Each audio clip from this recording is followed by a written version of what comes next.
आज के दौर में चूंकि समय बहुत तेजी से बदल गया है पिछले 15-20 सालों में, और बच्चे भी थोड़े एडवांस हो गए, गैजेट्स आ गए जी।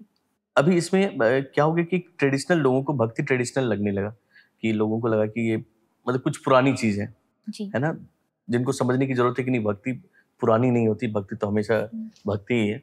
तो इस पे एक सवाल है मेरा कि बच्चों के लिए या फिर ऐसे लोग, ऐसे युवा जो कि आज के डेट में एंटरप्रेन्योर बनना चाहते हैं, अप एंड डाउन्स आते हैं लाइफ में, उसको संभालने के लिए, अब जिन्होंने बचपन से भक्ति नहीं की, हर आदमी को तो वो ब्लेसिंग मिलती नहीं उतनी की भक्ति मिले, आप उनके लिए क्या बोलना चाहेंगे कि आप कहाँ से शुरुआत करें, कैसे शुरुआत करें? क्योंकि अब वो ब्लाइंड है, उनको कुछ भी पता नहीं है, और उनको कहीं ना कहीं शुरुआत तो करनी पड़ेगी उनकी। और नो डाउट आप ही ने बोला कि मैच्योर दिमाग है, अब वो लॉजिक लगाने लगेगा, है ना, सही गलत सोचने लगता है, सारे तर्क देखने लगता है। तो शुरुआत कहाँ से करें? पहले तो मुझे लगता है कि समर्पण तो होना ही चाहिए लोगों के अंदर। तो आपकी नजर में शुरुआत कहाँ से करनी चाहिए भक्ति की? देखो, पहली चीज तो ना, कोई भी चीज के लिए कभी भी शुरुआत के लिए देर नहीं हुई होती है। आप ये सोचे कि नहीं, हम तो अब देर हो गया, अब हम भक्ति नहीं कर सकते, अब हम आध्यात्मिक रास्ता नहीं, आज इसी घड़ी इसी पल में भी आप भक्ति शुरू कर सकते हो। और भक्ति शुरू करने का बस एक मेन चीज जो मुझे लगती है वो ये है, आप बस ये सोच के जिए कि ये जीवन किसी का दिया है।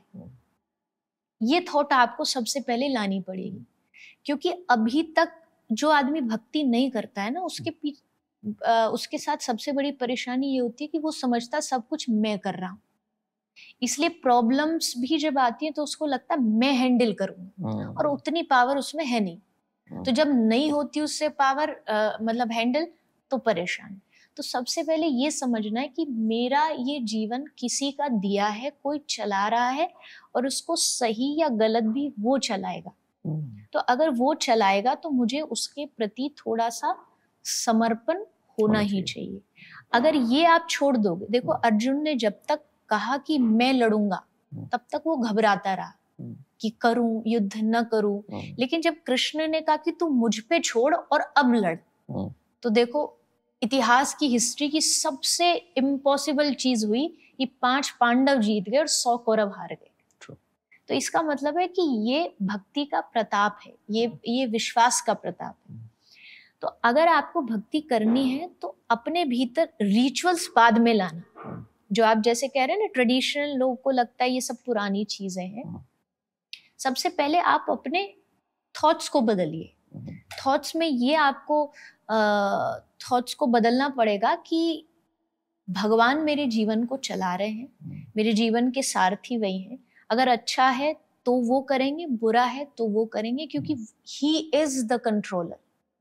अगर वो सारी चीजों को कंट्रोल कर रहा है, इट मीन्स वो मेरी लाइफ को भी कंट्रोल कर सकता है। अगर ट्रैक पे नहीं है तो ट्रैक पे ला सकता है, बुरा है तो अच्छा कर सकता है, और अच्छा है तो बुरा भी कर सकता है। अगर वो दे सकता है तो वो छीन भी सकता है, उसके पास इतनी पावर है।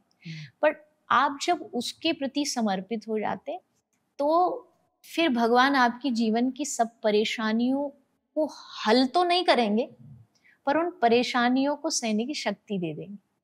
इतना बल रहेगा आपको कि मेरे साथ में कोई खड़ा है और मुझे घबराने की, डरने की जरूरत नहीं है। और जैसा आपने कहा, अगर एक एज के बाद भी आपको अगर समझ आ रहा है ये बात कि जीवन में भक्ति जरूरी है, तो शुरुआत आप कर सकते थोड़ा सा सुनने से। जो बातें मैं आपको बताऊं या कोई भी प्रवचन करता बताता है, वो क्यों बताता है कि भाई आप जितना सुनोगे उतना आप भगवान के प्रति आकर्षित होगे, आपका अट्रैक्शन बढ़ेगा उनके लिए। तो सुनना इज मस्ट। अगर आप सुनने लग जाओगे, सत्संग सुनो, कुछ डिवोशनल बातें सुनो, कुछ पढ़ो जहाँ डिवोशन की बातें लिखी हुई हैं, भगवत गीता पढ़िए, रामचरितमानस पढ़िए, कुछ अच्छी अच्छी स्पिरिचुअल किताबें पढ़िए, तो वो आपको मोड़ देंगी।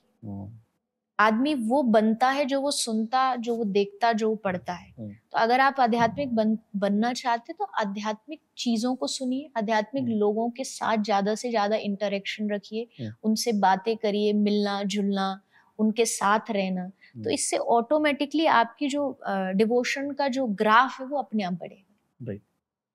और रही बात भक्ति को पुराना समझने की, तो भारतीयों की सबसे बड़ी परेशानी यही है, मुझे लगता है कि पहले वो चीजों को पुरानी समझते हैं और फिर बाद में घूम फिर करके वहीं आकर के खड़े हो जाते हैं। जैसे हमारे भारत में पहले सारे खाने ऑर्गेनिक होते थे, बट पहले हमने खुद ही उन चीजों में मिलावट करी, खुद ही उन चीजों को बिगाड़ा, और आज आप मार्केट में जाके देखो वही नॉर्मल चीज 50 रुपए की मिलेगी, आप उस पर ऑर्गेनिक का ठप्पा लगाते तो 100 की हो जाएगी।